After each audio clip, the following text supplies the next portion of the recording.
Nami nobis. Manamatu churo namen. Sanawato?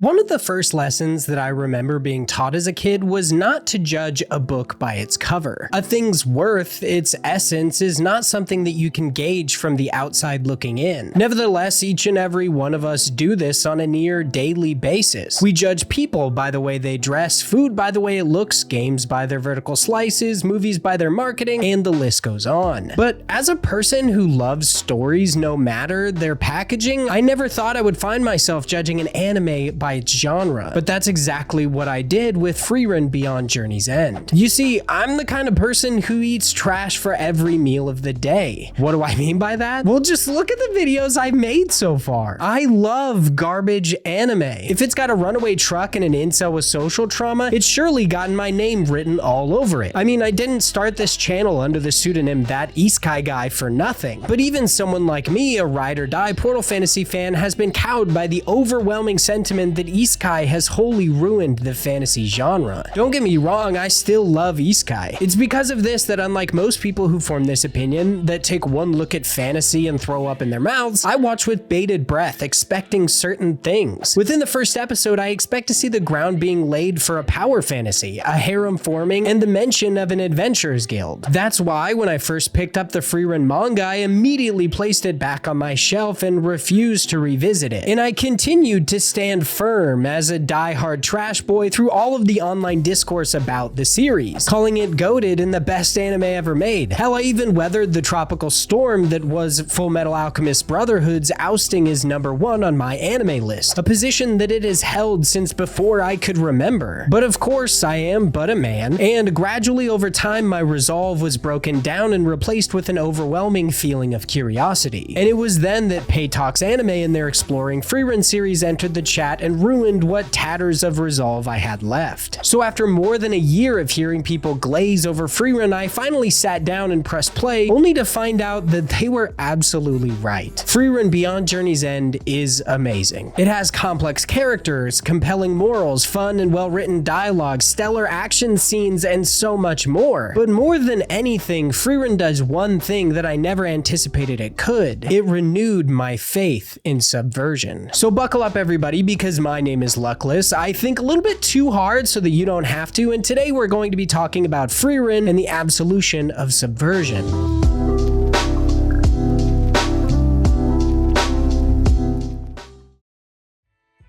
Frieren Beyond Journey's End, written by Kanehito Yamada and illustrated by Tsukasa Abe, began publication on April 28, 2020 in Shugakukan's weekly Shonen Sunday. A few other notable series to come out of the magazine are Komi Can't Communicate, Case Closed, Fly Me to the Moon, and Ad Astra Per Aspera. With 139 chapters released, Frieren has been collected into 13 tankobon, 12 of which will have made their way to the United States by February 11th, 2025. It was announced in the 9th volume of the manga that Frieren Beyond Journey's End would be brought to the small screen by Madhouse, the studio behind 1998's Trigun, 2003's Gungrave, 2006's Black Lagoon, a little-known shonen anime named Death Note, and many, many others. With how amazing the anime turned out to be, the production staff behind it had to be a veritable list of who's who's. Starting in the director's chair, we have Keiichiro Saito, who's directed several series before and since Frieren, including 12 episodes of Bocchi the Rock, 2 episodes of Sunny Boy, and 18 episodes of Boogie Pop and others. Next, we have Tomohiro Suzuki, who supervised the scripting for the anime. They've previously worked on scripts for One Punch Man, 2015's Lupin III, Tiger and Bunny, and even worked on Dragon Ball Xenoverse. Then there's Reiko Nagasawa, who worked on Frieren's character designs. They don't seem to have a massive amount of character design specific experience before Frieren, at least according to Reiko's IMDb page, but they have the immense flex of having worked on the designs for Tact OP Destiny. Like I said before, there's so many amazing and talented people who worked on this anime. Speaking of, the series follows a centuries-old elven mage named Frieren as she returns with her party of wayward heroes after they rid the world of the ruinous Demon King. With that simple sentence, Frieren is set apart from all other fantasy anime, as the story begins exactly where most would end. This simple trick of subversion sets the audience on edge, as they can't possibly predict what's going to happen moving forward. From then on, we get a heart-wrenching story of loss as Frieren begins begins to realize what her near immortality and the mindset that comes with it has cost her, as her cherished friends she'd made on her journey start to succumb to old age, forcing her to confront the fact that she never really knew them. And with Himmel the Hero's passing, she resolves to change her ways by getting to know those around her as if they only had mere moments together, as for her, their short lives will pass in not but the blink of an eye. Needless to say, this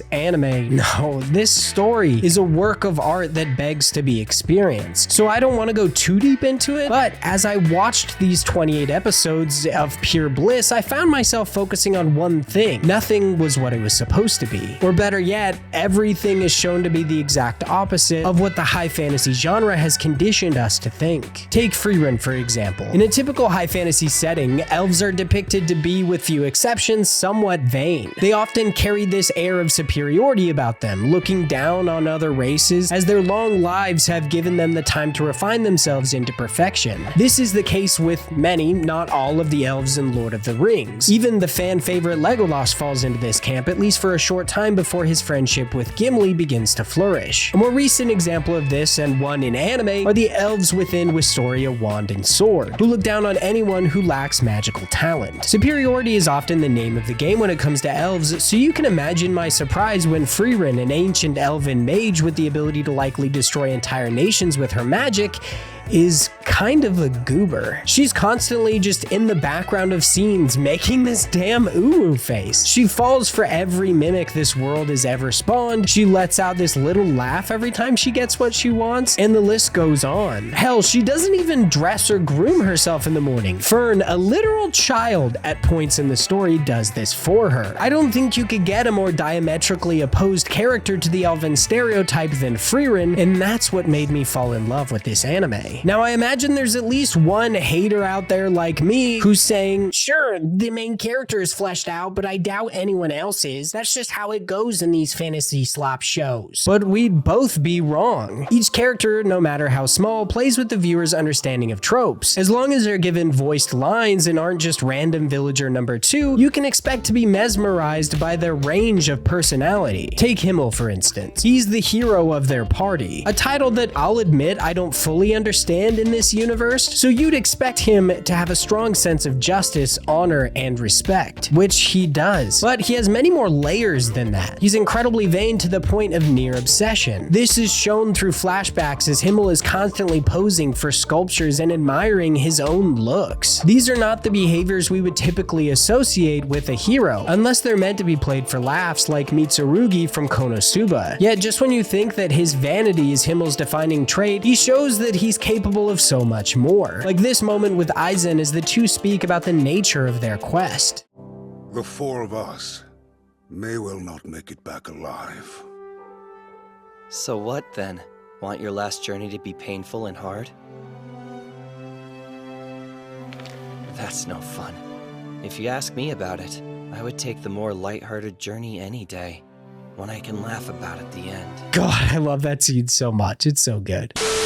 You'd be hard-pressed to find a character in Frieren who doesn't subvert your expectations in one way or another. Heiter, the priest, is a drunk, but also a devout man who always looks for the best in others. Aizen is a powerful warrior who quakes in fear before every fight. Fern is perpetually serious and insists that she sees magic as a means to an end, but when given the chance to choose literally any spell, she chooses this world's version of prestidigitation, and the list goes on ad infinitum. Each time I think I've got this story or a character dead to rights, I'm shown to be extremely far off the mark, which is a somewhat novel experience for me. I know that sounds like a weird flex, but I watch a lot of TV. Like, I'm fairly sure that it's classified as an addiction at this point. Because of this and modern storytelling's over-reliance on tropes, I can typically guess where a story is going within a few minutes, often to the dismay of my wife, who has to hear me guess the plot of every movie we watch. Yet, all of that knowledge is useless when it comes to Frieren. Of course, there is a point at which I started guessing the opposite direction as to what typically would happen in a fantasy story, only for the script to be fucking flipped on me again. And the best example of this is actually one of the most common criticisms of the anime's first season, that being the first class Mage Exam. I've heard many an AniTuber talk about how they didn't like the tonal change of Frieren's last 10 episodes, as the story shifts from a slice of life format where every episode offers a different adventure to a solid 10 straight episodes of pure combat and analysis of this world's magic system. Now, I understand this criticism, as normally when you're 18 episodes into an anime, you generally have a good feel as to where the story is going. But as I've said before, this is not the case with Frieren, and that's what makes it wonderful. As just when you believe you've began to understand this world and its hard magic system, bam, you're hit in the face with more information than you can possibly handle, and the realization that is, in fact, soft as fuck, but also